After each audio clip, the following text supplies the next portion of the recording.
This video I will explain Google Ads versus Facebook Ads, real life example with small shop.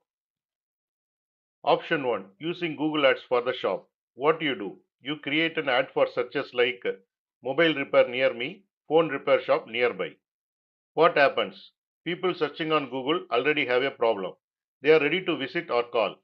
Your ad shows at the right moment. With ₹1000 budget, you may get 10 to 20 clicks. 2 to 5 people may call or visit.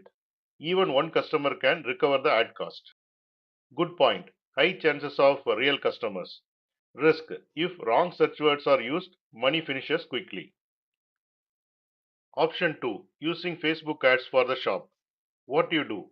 You show an ad like mobile screen broken, we fix it on same day. Visit our shop today.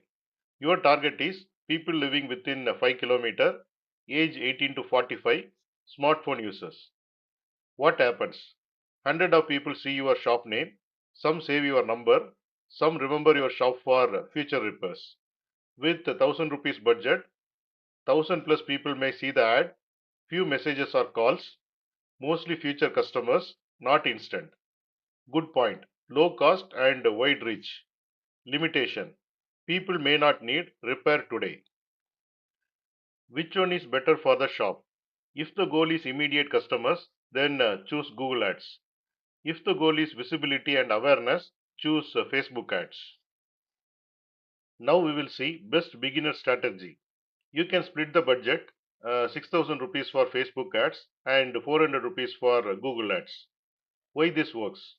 Facebook builds local awareness, Google catches urgent customers. Now we will see logic for small shops. For mobile repair and plumbing or electrician, use Google Ads. Bakery or cafe, use Facebook Ads. Boutique or clothing shop, use Facebook Ads. For tuition center, use both. Google Ads brings people who need help now. Facebook Ads brings people who remember you later. With small budget, using both wisely is the best.